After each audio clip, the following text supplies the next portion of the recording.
Olá, estudantes! Nessa aula eu vou apresentar aqui um pouquinho para vocês a trilha 1 do segundo ano de Filosofia, que tem o tema As Dimensões do Sagrado e suas Formas de Conhecimento. Então, começando a trilha no primeiro ponto, a gente tem um texto que é uma espécie de convite para que vocês possam iniciar os estudos da filosofia a partir dessa trilha número 1. Então, tem aqui inclusive uma frase, uma longa caminhada começa com o primeiro passo, de Lao Tse. No ponto 2, a gente tem aqui o botão do pé na estrada. Então aqui nós temos esse texto. Desde que o mundo é mundo, que o ser humano busca por entendimentos e respostas. Observem a natureza, os acontecimentos e tentem responder a tudo. Porém, será que conseguem responder a tudo, tudinho mesmo? Temos o controle sobre os acontecimentos da vida? Perceber os acontecimentos da vida como exterior à nossa vontade nos leva ao pensamento sobre algo maior que nós. Então pergunto só para aquecer o caminhar. E aqui nós temos duas perguntas. Você sabe o que significa a palavra sagrado? E a segunda pergunta, a religião é uma forma de explicar a vida? É realmente possível explicar o mundo a partir da religião? Então essa primeira atividade, ela foi colocada aqui para provocar uma reflexão inicial a respeito do estudo do tema, que é em torno das dimensões do sagrado. Então, a ideia é de que vocês reflitam a partir do seu próprio entendimento sobre o sagrado e respondam essas duas primeiras perguntas. Seguindo aqui na trilha, aliás, nós temos a terceira também, que é o sagrado é racional? O que não pode ser comprovado tem um significado inferior? Então, para que vocês possam também refletir a respeito do significado do sagrado, se é algo que é apenas sentido, digamos assim, imaginado e que é subjetivo de cada um, se ele tem um significado inferior pelo fato de não ser comprovado. Então, as três perguntas são justamente para que vocês façam essa reflexão inicial em torno do que seria o sagrado. Na sequência, nós temos aqui o ponto 3, lendo as paisagens da trilha. Aqui nós temos uma pergunta no início. Você sabia que em qualquer caminho da vida há muitas paisagens a serem observadas? Pois é, o nosso caminho hoje está cheio delas. Observe a imagem. E aqui convido que vocês observarem a figura 1, que é a figura de devotos que fazem pedidos, Me parece que é na igreja do Senhor do Bonfim, que é muito visitada, por fiéis. Fica em Salvador. Então, nós temos aqui um texto ao lado. Hino do Senhor do Bonfim. Desta sagrada colina, mansão da misericórdia, dai-nos a graça divina da justiça e da concórdia. Glória a ti nessa altura sagrada. És o eterno farol, és o guia, és, Senhor, sentinela avançada, és a guarda imortal da Bahia. Então, é o trecho de uma música que chama a atenção para a representação do sagrado a partir desse culto ao Senhor do Bonfim e da visitação que se faz também tradicionalmente à igreja do Senhor do Bonfim em Salvador. Temos aqui os lugares onde foram retirados, tanto a imagem quanto o texto. E vamos seguindo aqui agora para um outro texto, Festa do Bonfim. A maior e mais expressiva manifestação de fé dos baianos também se configura como sua maior expressão cultural. Natural que uma festa que teve início no século XVIII e permanece plena de significados para uma sociedade se renove, e foram muitas as transformações ao longo dos séculos. Em sua origem, a festa do Bonfim era um evento católico, organizado por uma associação leiga, a Devoção de Nosso Senhor do Bonfim, formada em 1745 por portugueses, especialmente navegantes e comerciantes, para render homenagens ao Jesus crucificado pelas graças alcançadas, seja uma viagem marítima bem-sucedida ou uma transação comercial favorável.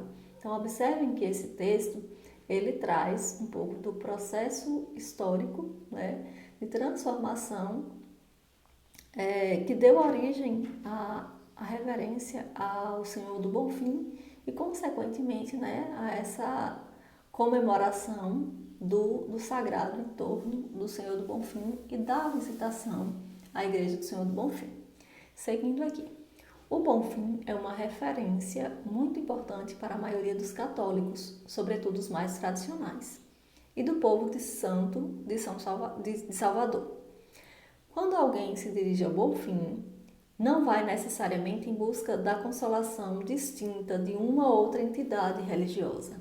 Vai em busca da consolação divina, do prazer de conviver de perto com a divindade e a humanidade aí tão proximamente colocadas. Não é um problema para a maioria dos católicos e do povo de santo a distinção e separação entre as duas entidades. Antes, percorre-se um trajeto longo para encontrá-las juntas.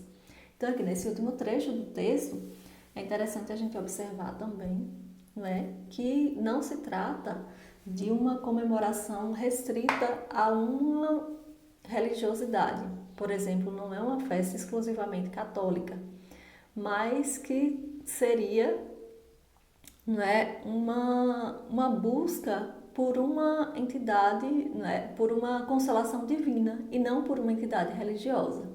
Então, tanto católicos quanto frequentadores ou seguidores de religiosidades afro buscam a igreja, né, do Senhor do Bonfim, frequentam a festa do Bonfim, mas não necessariamente reverenciando exclusivamente uma religiosidade, mas seria um ponto de convergência de várias crenças, né? Como o próprio texto coloca, seria muito mais a busca de uma consolação divina do que simplesmente seguindo o ritual de uma religiosidade específica. Seguindo aqui, nós temos então algumas indagações. Você já conhecia o hino do Senhor do Bonfim? Conhecia a festa? É uma festa religiosa? Qual a relação entre a festa do Bonfim e o sagrado? Então, algumas reflexões, né, para provocar a respeito desse tema que foi escolhido para que se inicie o pensamento a respeito do sagrado, né? O sagrado tem essa relação, né, com a questão da religiosidade também. Então, vamos ver um pouquinho mais à frente aqui. O ponto 4, explorando a trilha. O sagrado e a função de dar sentidos. É importante entender que sagrado e seus símbolos foram construídos ao longo do tempo dentro de um contexto de cultura. Sendo assim, não é possível uma definição universal. Ou seja, não há uma definição universal para a gente dizer sagrado é isso e ponto. Uma das características do sagrado é apresentar uma visão de mundo positiva capaz de oferecer uma maior tranquilidade ao ser humano. Então, o sagrado é aquilo que traz paz, que traz tranquilidade. Então, por ser uma coisa mais subjetiva, é difícil que a gente defina e diga isso é sagrado e ponto, porque é algo mais subjetivo de cada um ou de um grupo, né, de uma cultura específica, e vai variar, obviamente, de um grupo para outro. A filosofia não surgiu em contraponto à magia. A magia é a ancestralidade da filosofia e é por isso que ela é uma anterioridade em relação à filosofia. Muito embora diga a lenda que a filosofia surgiu em contraponto ao mito. A magia sempre aparece correlacionada ao mito, o que em verdade é correto afirmar, pois a narrativa mitológica é sempre uma narrativa mágica e o produto dessas narrativas é o encantamento. O esforço por compreender o mundo através de uma atitude racional deslocaria, pela primeira vez na história, a explicação do mundo pelo sobrenatural. A razão desbancaria assim os deuses. Luz ao invés de mistério. Verdade, né, aletheia, ao invés de opinião, doxa. Lógica no lugar de magia. Tales de Mileto, com sua sentença "tudo é água", teria sido então o primeiro homem no Ocidente a romper com o paradigma do sagrado e a criar uma explicação racional do mundo. Então, aqui nós temos no finalzinho desse texto, né, uma provocação no sentido de pensar correlação ou a oposição entre filosofia e o sagrado, né? Que a filosofia buscaria uma, uma explicação mais racional para o mundo, né? Enquanto o paradigma do sagrado, que era o que prevalecia antes do surgimento da filosofia, né? Busca questões que não são necessariamente relacionadas ao uso da razão. Seguindo aqui, nós temos o texto 1, que é o texto O Cão Sábio. Certo dia, um cão sábio passou por um grupo de gatos. À medida que se aproximava, percebeu que estavam muito concentrados no que estava acontecendo entre eles e não lhe prestavam a menor atenção. Decidiu então parar e escutar o que diziam. Do meio deles levantou-se um gato grande e solene, que olhou para todos e disse: Irmãos, rezem, e depois rezem de novo, e outra vez ainda, sem duvidar. E então, em verdade lhes digo, vai chover rato. Ao ouvir isso, o cachorro riu deles por dentro e afastou-se pensando: Oh, gatos cegos e insensatos! Pois não está escrito, e eu não sei, e meus antepassados antes de mim não sabiam, que o que chove quando rezamos e suplicamos com fé não são ratos, e sim ossos? Então, esse texto, né, que está aqui a fonte de onde ele foi retirado, logo abaixo dele, ele chama, né, para reflexão a respeito, né, de um aspecto que está muito relacionado a questões sagradas, que é a intolerância, né? Então, muitas vezes, se a gente pensa nesse texto aqui e reflete sobre o texto O Cão Sábio, a gente vai perceber que os aspectos eles são muito próximos, né? A questão de rezar, rezar, rezar, não duvidar e esperar o retorno, que seria a chuva de ratos. Então, no caso aqui, o cachorro, ele faz a crítica, né? Ele acha absurdo, ele ri dos gatos, mas se a gente parar para refletir, a gente vai perceber que a crença dele, ela é semelhante à crença dos gatos. A diferença é que ele acredita que ao invés de ratos, vão chover ossos. Então, a gente pode fazer uma reflexão em torno da intolerância religiosa a partir da leitura desse texto, pensando, né, que muitas vezes as pessoas que seguem uma determinada religião, elas criticam a religião do vizinho, mas que no fim das contas, em muitos aspectos, as duas religiosidades, elas são muito semelhantes, né? A finalidade, a crença, ela acaba sendo praticamente a mesma, né? Os resultados esperados, eles são muito semelhantes. A forma de solicitar esses resultados muitas vezes são diferentes ou podem ser semelhantes. E se a gente faz uma análise mais racional, a gente pensa, né, a gente chega à conclusão de que não faz nenhum sentido, né, querer que uma religiosidade se sobreponha às demais. Seguindo aqui, o texto 2 é o sagrado. Então vamos aqui. Quando o homem pela primeira vez ergueu os olhos para o céu, não foi para satisfazer uma curiosidade meramente intelectual. O que realmente buscava no céu era o seu próprio reflexo e a ordem do seu universo humano. Então aqui nós temos um texto que chama a atenção, né, para essa necessidade de buscar os céus, né, pelos seres humanos. Seguindo aqui. O sagrado é uma experiência da presença de uma potência ou de uma força sobrenatural que habita algum ser. E aí pode ser uma planta, pode ser um animal, pode ser um humano, pode ser coisas, pode ser ventos, pode ser água, pode ser fogo. Então daí a gente pensar e ampliar os nossos horizontes para entender que o sagrado, ele pode ser representado por uma infinidade de coisas, né? Então, essa potência é tanto um poder que pertence própria e definitivamente a um determinado ser, quanto algo que ele pode possuir e perder, não ter e adquirir. O sagrado é a experiência simbólica da diferença entre os seres, da superioridade de alguns sobre outros, do poderio de alguns sobre outros, superioridade e poder sentidos como espantosos, misteriosos, desejados e temidos.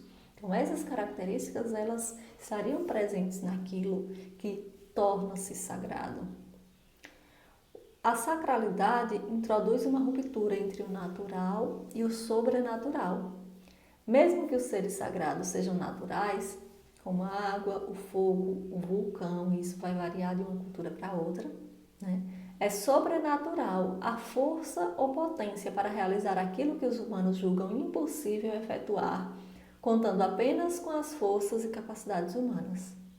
Então, o sagrado ele tem essa característica, né, do sobrenatural. Assim, por exemplo, em quase todas as culturas, um guerreiro, cuja força, destreza e invencibilidade são espantosos, é considerado habitado por uma potência sagrada. Então, as pessoas com essas características diferentes, né, superiores em alguns aspectos, acabam adquirindo esse ar de sagrado também. Um animal feroz, astuto, veloz e invencível também é assim considerado. Por sua forma e ação misteriosas, benévolas e malévolas, o fogo é um dos principais entes sagrados. Em regiões desérticas, a sacralização concentra-se nas águas raras e necessárias. O sagrado opera o encantamento do mundo, habitado por forças maravilhosas e poderes admiráveis que agem magicamente. Criam vínculos de simpatia, atração e de antipatia, repulsão entre todos os seres, agem à distância, enlaçam entre diferentes, com laços secretos e eficazes. Todas as culturas possuem vocábulos para exprimir o sagrado como força sobrenatural que habita o mundo. Então é algo que faz parte, né, de todas as culturas, que vai variar, né, no que diz respeito à representação. Assim, nas culturas da Polinésia e da Melanésia, a palavra que designa o sagrado é mana, em suas variantes. Nas culturas das tribos norte-americanas, fala-se em orenda e suas variantes. Referindo-se ao poder mágico possuído por todas as coisas, dando-lhes vida, vontade e ação, força que se pode roubar de outras coisas para si, que se pode perder quando roubada por outros seres, que se pode impor a outros mais fracos. Entre as culturas dos índios sul-americanos, o sagrado é designado por palavras como tumpa e aigres. Nas africanas, há centenas de termos dependendo da língua e da relação mantida com o sobrenatural, mas o termo fundamental, embora com variantes da pronúncia, é Ntu, que significa força universal, em que coincidem aquilo que é e aquilo que existe. Na cultura hebraica, os dois termos designavam o sagrado, Kados e Eren, significando aqueles seres ou coisas que são separados por Deus para o culto, serviço, sacrifício, punição, não podendo ser tocados pelo homem. Assim, a Arca da Aliança, onde estavam guardados os textos sagrados, era Kados e, portanto, intocável. Também os prisioneiros de uma guerra santa pertenciam a Deus, sendo declarados Eren. Na cultura grega, Agnus, que significa puro, e Agios, intocável, e na romana, Sacer, dedicado à divindade, e Sanctus, inviolável, constituem a esfera do sagrado. Sagrado é, pois, a qualidade excepcional, boa ou má, benéfica ou maléfica, protetora ou ameaçadora, que um ser possui e que o separa e distingue de todos os outros. Embora em muitas culturas, todos os seres possuam algo sagrado, pelo que se diferenciam uns dos outros. O sagrado pode suscitar devoção e amor, repulsa e ódio. Esses sentimentos suscitam um outro, o respeito feito de temor. Nasce aqui o sentimento religioso e a experiência da religião. A religião pressupõe que, além do sentimento da força entre natural e sobrenatural, haja o sentimento de separação entre os humanos e o sagrado, mesmo que este habite os humanos e a natureza. Então, aqui ao longo do texto, a gente percebeu, né, diferentes culturas, diferentes denominações para uma mesma coisa, que seria esse sagrado que em muitos casos é considerado como algo intocável, inviolável. Então, é algo que se distingue do resto de tudo, né? Então, dessa forma, né, o sagrado acaba fazendo uma parte muito significativa da religião, não é? Que chama a atenção para essa diferença que existe entre o que é sagrado e o que não é sagrado. Então, aqui nós temos a fonte de onde foi retirado esse texto também. Agora, no ponto 5, nós temos resolvendo desafios da trilha. Então, já foi mais uma atividade. Então, nós temos aqui muitos textos interessantes foram apresentados para vocês. E agora, para ajudar o entendimento, nada melhor que responder algumas questões. Vale reler o material, anote no seu caderno perguntas e respostas. Então, aqui nós temos 1. Será que existem diferentes entendimentos do que é sagrado, a depender da cultura? Justifique sua resposta. Então, esses textos que foram lidos, eles permitem, né, que a gente reflita e perceba que existem diferentes formas, né, de denominar o que é sagrado, a depender da cultura, de que varia de uma cultura para outra, né, o que é considerado sagrado, mas que todas elas possuem, de certa forma, algo que é sagrado, ou seja, que se diferencia do restante de tudo. A questão 2. O sagrado pode ser considerado um conhecimento?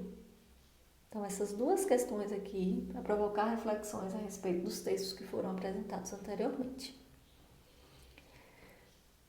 O ponto 6, 7 e 8 são 3 atividades, né? Foram propostas também para vocês desenvolverem. E o 9 é uma autoavaliação. Então, seria um momento de cada um pensar o que conseguiu entender sobre o que foi colocado aqui nessa trilha. Então, bons estudos e até o próximo vídeo, a próxima aula. Tchau!